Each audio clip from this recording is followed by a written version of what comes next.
But he told me. Welcome back to Dolor Factor Live. We're here in the studio. We're talking because, of course, we have Jermaine Defoe on his way. All right, so people are sitting there waiting for him. He's not coming. He's not coming. As I said, he's been filming in Viewfort.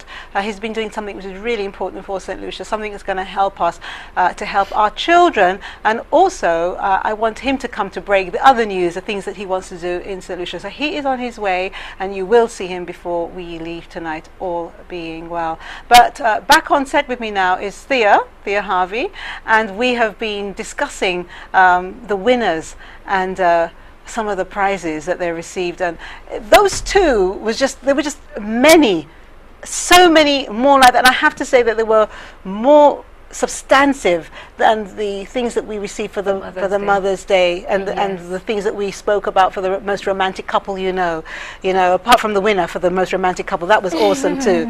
But for fathers, people really did go all out to say how wonderful their fathers were. Howard, as a father, you hearing our Kirby getting the second gift, did you feel that too? Oh did yeah, you feel those words? I am so happy that I'm here seeing you and seeing so many people celebrating fathers and hearing what the daughters have had to say. As I said, I feel so proud as a father myself. It's the type of thing I'd love to hear my daughter say about me. Hopefully she would. And my son would say the similar things.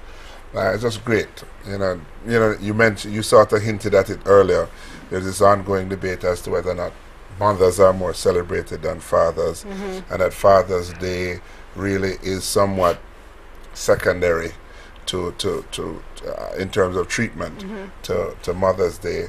But I mean, I feel great, and I know both fathers must be feeling very proud at this time. And one thing that I noticed with the entries as well, that there were many more daughters nominating their fathers. Yes. There were one or two sons, yeah. But That's many good. More daughters, which they do say, the father and daughter bond is different. Well, what are your thoughts, Thea?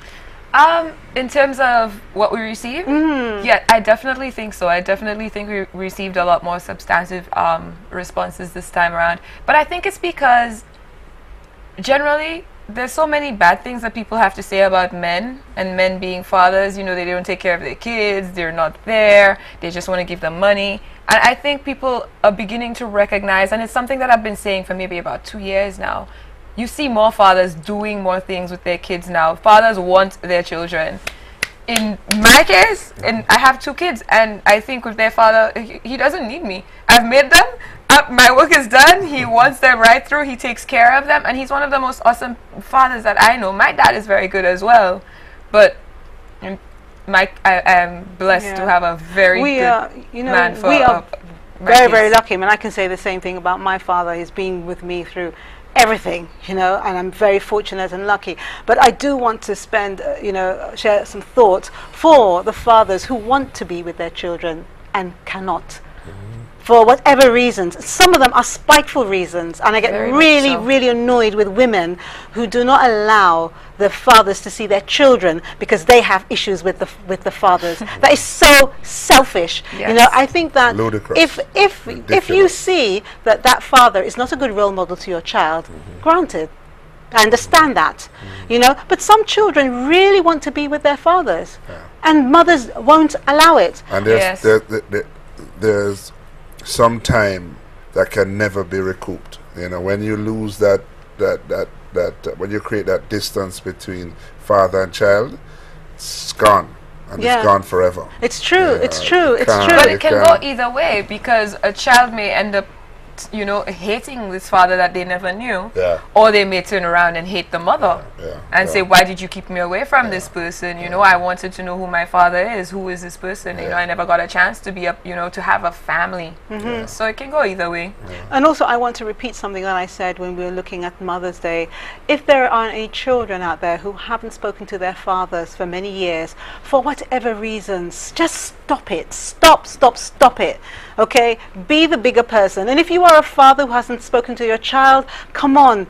Be the bigger person. You are the father. You are the adult. Don't think about the old times where people say, well, I'm the father. They don't have to, I'm not going to them. Eat humble pie. This is your child. Yep. Children, doesn't matter if you're an adult but you are still a child. When your father is gone, he is gone. You cannot tell him anything. And there is nothing worse than regret. Especially people who have not suffered a loss. There are some people, fortunate for them, have not suffered the loss of somebody close to them. Right. Whether you are upset with them or not, they have not suffered that loss. And I think sometimes it's actually worse when you have not spoken to somebody, especially if it's your parent, and they pass away.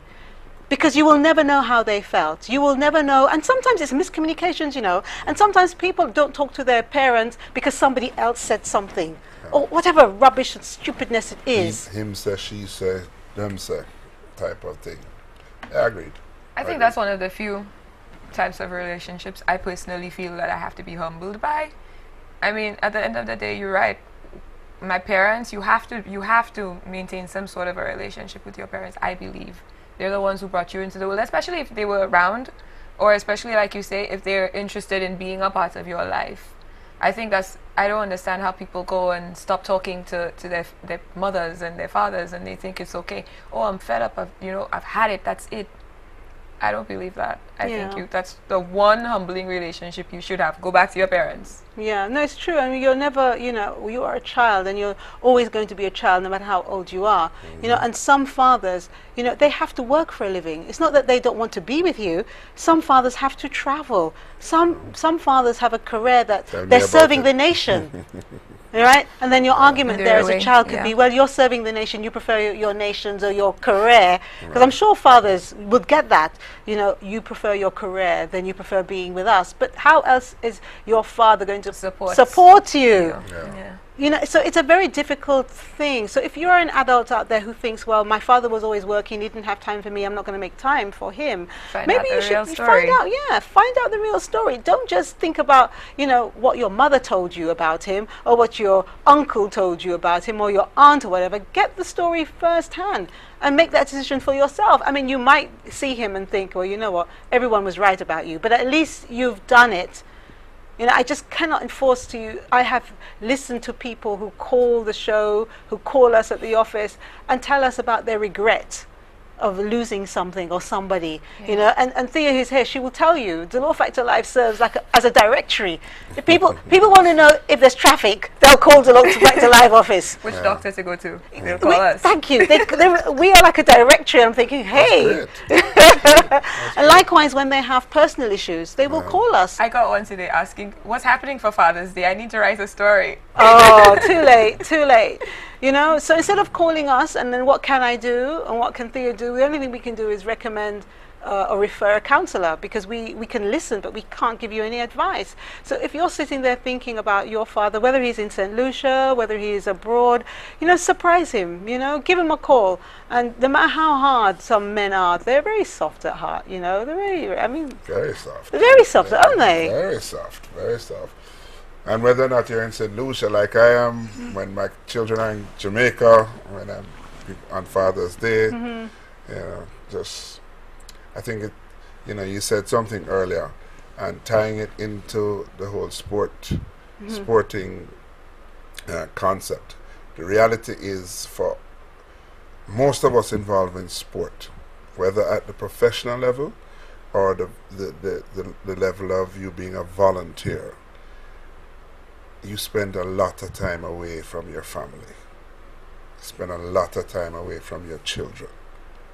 And it's a sacrifice that all of us make. I know Jermaine is. I am away. I travel every other week. Oh.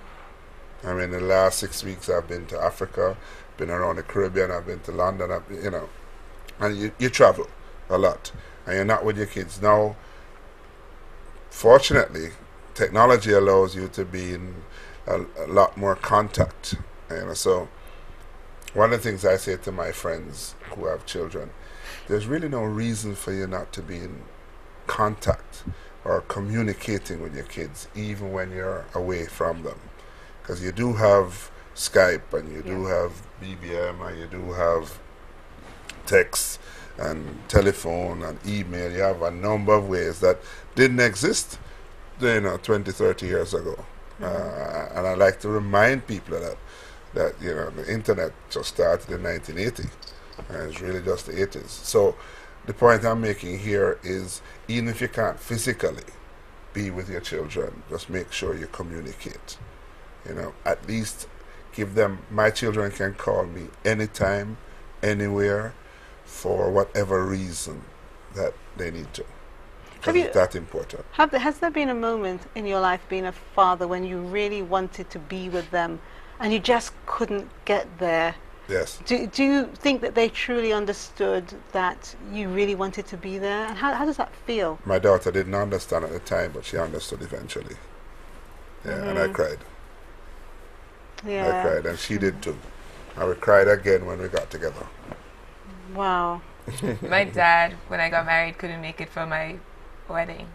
And it was something so simple. He was in Cuba at the time, and he didn't realize it was the first time he was leaving Cuba, and he didn't realize he needed an exit visa. So there he is at the airport with a ticket in his hand, ready to get on a plane, and they're saying, you have an exit visa, you can't go.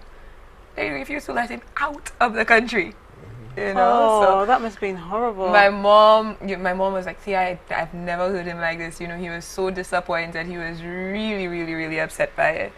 But these things happen. One of those things. Yep. Yep. I understood. I mean, I had never heard of an exit visa in my life until that point. So I understood, okay, well, there's nothing you can do about it. How There's that important? fella called Murphy, when things are supposed, Yeah. things always go wrong when they're not supposed to. Yeah. But how important are the words "I love you" to be told or to say? Because those words are very hard sometimes for men too to say. It's very hard. Men sometimes show it in different ways. Now he's looking away. No, the reason for that, I thought about the very same thing the other night. My father is from the old school, tough love type of school.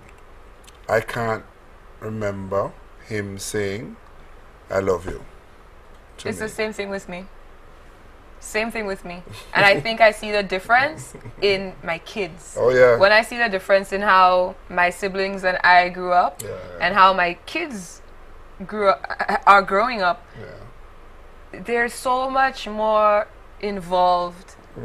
And I think that has a lot to do with it, how you show affection for your kids. So how important is it? Because sometimes people don't have, the argument could be, you don't need to hear the words. You just know. But if you have tough love, how do you know? Yeah. How do you know? You don't know. And Until there's always this suspicion as to, does he really? Yeah. For me, I guess I go overboard because I call my sons and I tell them 10, 15 times for the day if we speak. How many times we speak, I tell them over and over, and I end every telephone conversation by saying that. I love you. Yeah. Yep. Every telephone conversation. And I saw my father is a little ill now, and I saw him on the weekend. And when we're leaving, I said it to him, and he didn't say it to me. Oh. Yeah. So but it's not. It's just not in his psyche. It's not in his makeup. Okay.